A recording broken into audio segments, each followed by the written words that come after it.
ঘন কুয়াশা আবৃত রাজধানী, বেড়েছে শীতের দাপট। সর্বনিম্ন তাপমাত্রা পঞ্চগড়ে ৮.৫ ডিগ্রি। ঢাকা মাওয়া সড়কে দুর্ঘটনায় ৪ জন নিহত।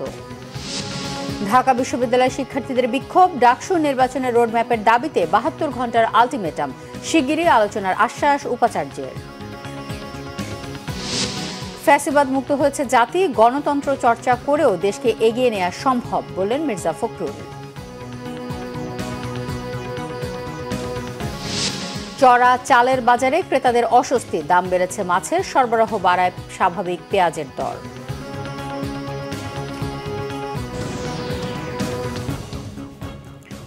দেখছিলেন ক্রাউন সিমেন্ট সংবাদ শিরোনাম।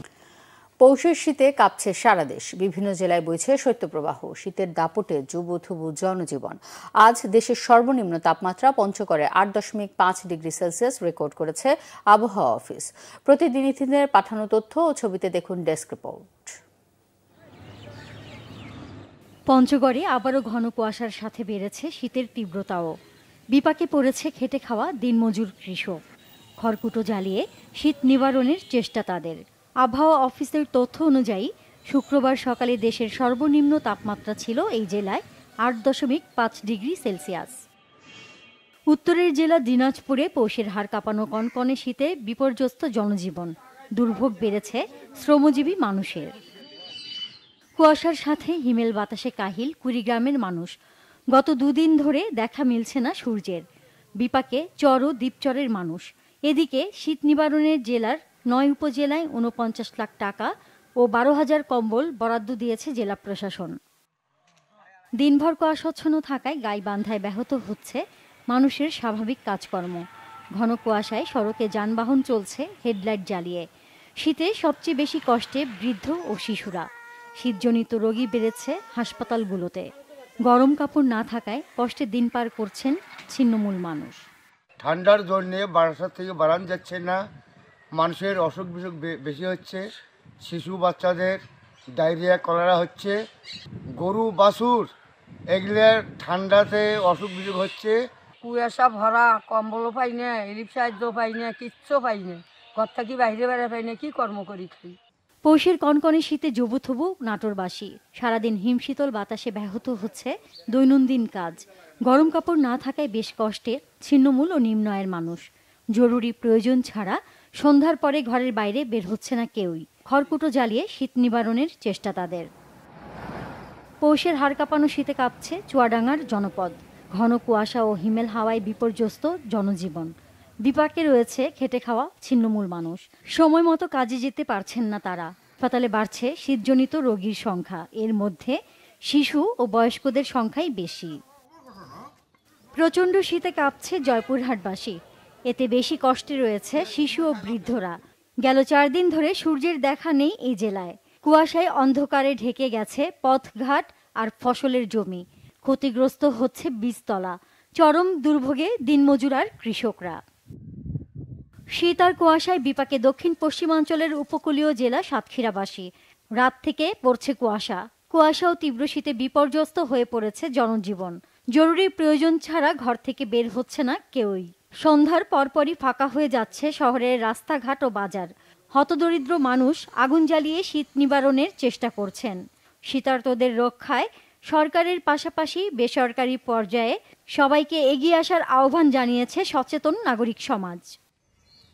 Naznin Akter, Bangla Vision news desk. রাজধানীতে শীতের তীব্রতা বেড়েছে। রাতে তাপমাত্রা বেশ নেমে যায়, সকালেও হাড় কাঁপানো শীত থাকে। আজ ঢাকার সর্বনিম্ন তাপমাত্রা ছিল 13.8 ডিগ্রি সেলসিয়াস। এই অবস্থা আরও 2 দিন চলবে বলে জানিয়েছে আবহাওয়া অফিস। টানা শীতে ভোগান্তিতে ছিন্নমূল মানুষ।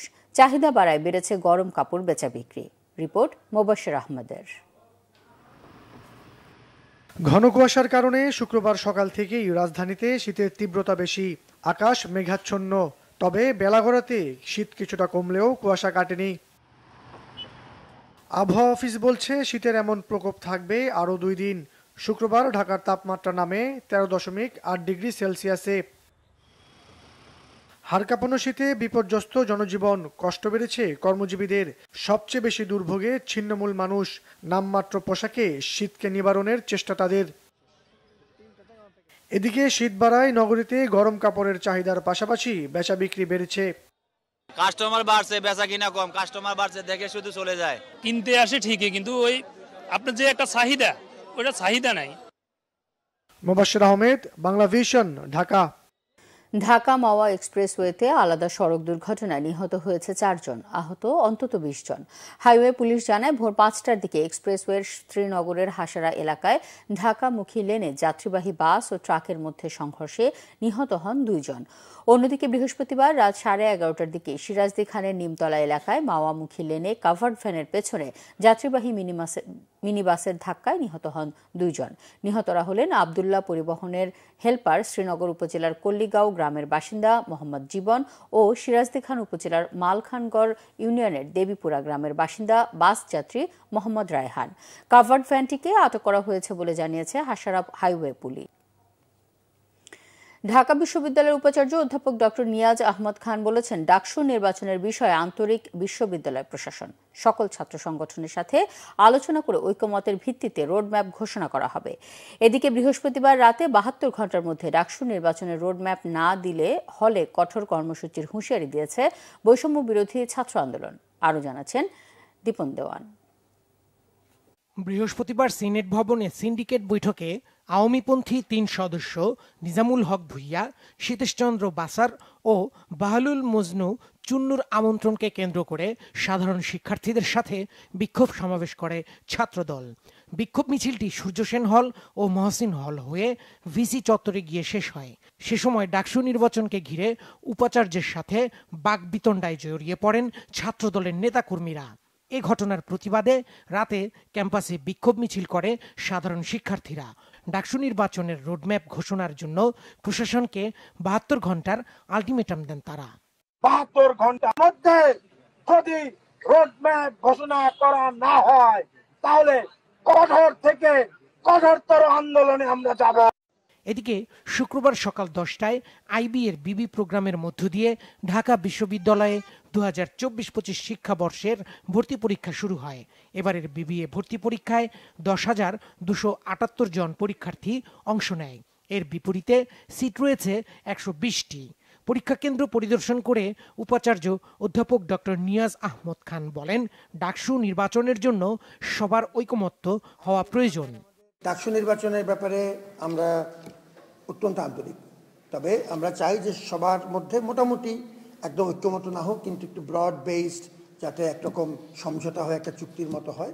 সবাইকে নিয়ে আমরা করতে চাই এই নির্বাচনটি উৎসবমুখর পরিবেশে, সবার বহুদিন পর একটি মুক্ত পরিবেশে এই সুযোগটি তৈরি হয়েছে। আমরা চাই যে এই কাজটি যতদূর সম্ভব সবাইকে নিয়ে নিখুঁতভাবে করতে। ধন্যবাদ। এটা আমরা পরে আসি। আমরা এটার জন্যই আমাদের বেশ কিছু কমিটি কাজ করছে, সবার সাথে কথা বলছি এবং আপনাদের সাথে সবার সাথে কথা বলেই এটা ঠিক করা হবে। এ ব্যাপারে সকল ছাত্র সংগঠনগুলোকে সহায়তা করার আহ্বান জানান উপাচার্য। দীপন দেওয়ান, বাংলা ভিশন, ঢাকা। গণতন্ত্র চর্চা করেও দেশকে এগিয়ে নেওয়া সম্ভব বলে মনে করেন বিএনপি মহাসচিব মির্জা ফখরুল ইসলাম আলমগীর। তিনি বলেন, ফ্যাসিবাদ মুক্ত হয়েছে জাতি, নতুন সুযোগ সৃষ্টি হয়েছে দেশে। সকালে দিনাজপুর সরকারি কলেজের অর্থনীতি বিভাগের 50 বছর পূর্তি ও গুণীজন সম্মাননা অনুষ্ঠানে তিনি এসব কথা বলেন। মির্জা ফখরুল বলেন, বাংলাদেশ অমৃত সম্ভাবনাময়। এদেশের ছেলেমেয়েরা তাদের দেশপ্রেম নিয়ে দেশকে এগিয়ে নিয়ে যাবে, অর্থনীতি শক্ত ভিত তৈরি করবে। পরে সুবর্ণ জয়ন্তীর অনুষ্ঠানের উদ্বোধন করেন বিএনপি মহাসচিব। এই কেমন গণতন্ত্রের কথা, এই কেমন একটা স্বাধীন সার্বভৌম রাষ্ট্রের কথা, যে যেখানে মানুষ প্রতি বছরে একটা সুযোগ পায় তার অধিকারটাকে প্রয়োগ করার, সেই সুযোগটিও সে হারিয়েছে। বাংলাদেশে এই সমস্যাটাই সবচেয়ে বড় সমস্যা হয়েছে। এখানে পর পর গণতন্ত্রকে হত্যা করার চেষ্টা করা হয়েছে। ফলে এখানে ডেমোক্রেটিক ইনস্টিটিউশনগুলো তৈরি হয়নি, গণতান্ত্রিক যে প্রতিষ্ঠান, সেই প্রতিষ্ঠানগুলো তৈরি হয়নি। আমরা রাজনৈতিক দলগুলো পরস্পরের সঙ্গে বিরোধী লিপ্ত হয়েছি, কিন্তু সহনশীলতার মধ্য দিয়ে গণতন্ত্রকে চর্চা করে আমরা যদি সবাই এগিয়ে যেতে পারি, তাহলে কিন্তু আমরা গণতন্ত্রকে লাভ করতে পারবো, আমাদের অধিকারকে অর্জন করতে পারবো। গৃহায়ন ও গণপূর্ত উপদেষ্টা আদিলুর রহমান খান বলেছেন, সারা দেশে জুলাই অভ্যুত্থানে যারা শহীদ হয়েছেন তাদের জন্য বিভিন্ন জায়গায় স্মৃতিচিহ্ন তৈরি করছে সরকার, যেন দেশের মানুষ ও আগামী প্রজন্ম তাদের অবদানের কথা স্মরণ করতে পারে। উদ্বোধনের ১৩ মাস পর চট্টগ্রাম এলিভেটেড এক্সপ্রেসওয়েতে আবারও অসম্পূর্ণ অবস্থায় আনুষ্ঠানিকভাবে শুরু হলো টোল আদায় কার্যক্রম। এর ফলক উন্মোচন করেন গৃহায়ন ও গণপূর্ত উপদেষ্টা আদিলুর রহমান খান। এলিভেটেড এক্সপ্রেসওয়েটির এখন নামকরণ করা হয়েছে বৈষম্য বিরোধী আন্দোলনের শহীদ ওয়াসিম আকরামের নামে। জানা গেছে ২০২৩ সালের ১৪ নভেম্বর সাবেক প্রধানমন্ত্রী শেখ হাসিনা প্রকল্পটির উদ্বোধন করলেও এতদিন যান চলাচল শুরু হয়নি। এখন আবার প্রকল্পের কাজ পুরোপুরি শেষ হওয়ায় আগে আনুষ্ঠানিকভাবে টোল আদায় শুরু হলো।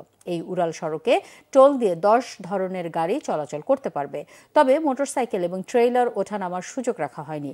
এখানে চলাচলে অটোরিকশা ৩০ টাকা, গাড়ি ৮০ টাকা, জিপ ও মাইক্রোবাস ১০০ টাকা, ৪ চাকার পিকআপ ভ্যান ১৫০ টাকা, মিনিবাস ও ট্রাক ২০০ টাকা এবং বাসকে ২৮০ টাকা টোল দিতে হবে।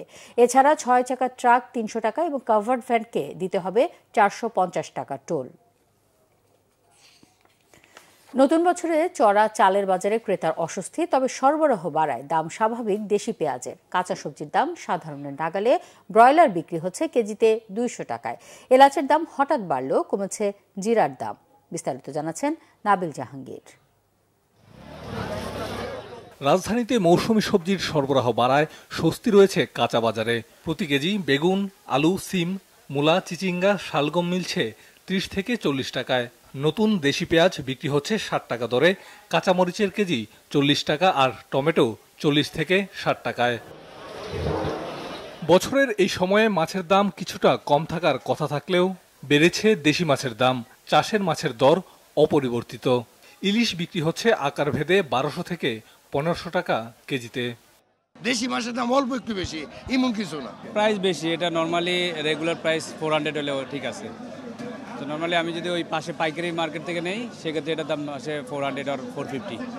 মুরগির চাহিদা বাড়ায় কিছুটা দাম বেড়ে ব্রয়লার ২০০, পাকিস্তানি ৩৫০ ও দেশি মুরগি প্রতি কেজির দাম এখন ৪৫০ টাকা। খাসির মাংস বিক্রি হচ্ছে ১২০০ টাকা এবং গরুর মাংস ৭৫০ টাকা কেজি দরে। এই সপ্তাহে মুরগির দাম একটু বাড়তে জন্য খোয়াশা গাড়ি কম চলতেছে, খোয়াশা গাড়ি দেখা যায় না, আর এদের দ্বিতীয় কথা বিয়ে বিক্রি চলতেছে, এই জন্য একটু দাম বাড়তি। সয়াবিন তেল কেজিতে ৮ টাকা বাড়ার পর থেকে সরবরাহ বাড়লেও দোকানি পর্যায়ে সরবরাহের ঘাটতি আছে। এলাচের দাম কেজিতে বেড়েছে ৫০০ থেকে ৭০০ টাকা। জিরার দাম কমেছে ৪০০ থেকে ৫০০ টাকা। জিরা ১১৫০ টাকা ছিল, এখন ধরেন ৭০০ টাকা, ৬৯০ টাকা এরকম দাম।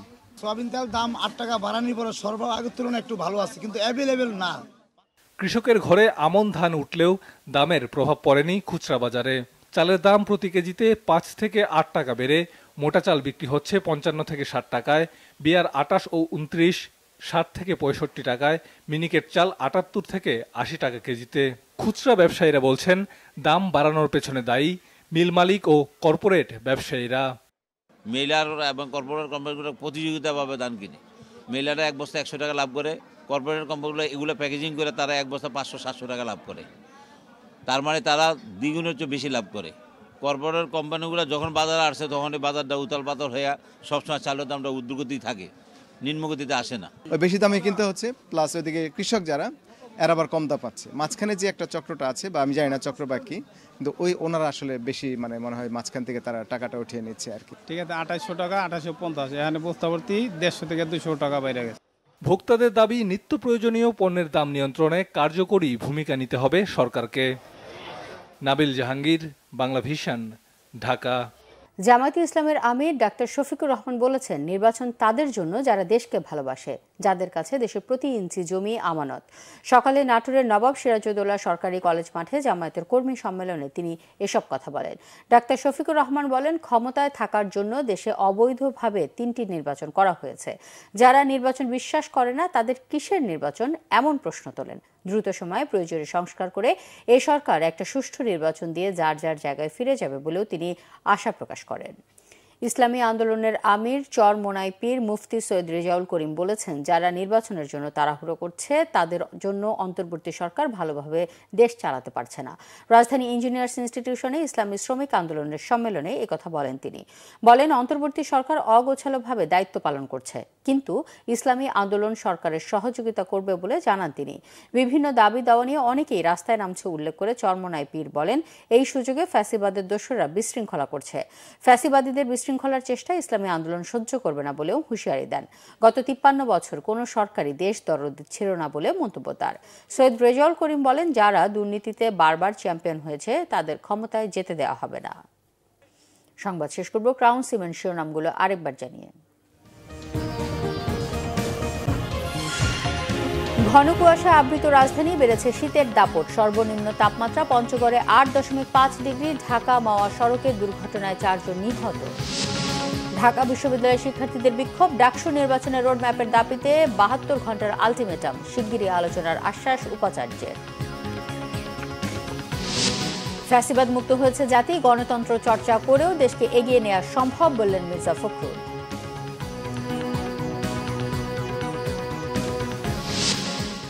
চড়া চালের বাজারে ক্রেতাদের অস্বস্তি। দাম বেড়েছে মাছের, সরবরাহ বাড়ায় স্বাভাবিক পেঁয়াজের দর।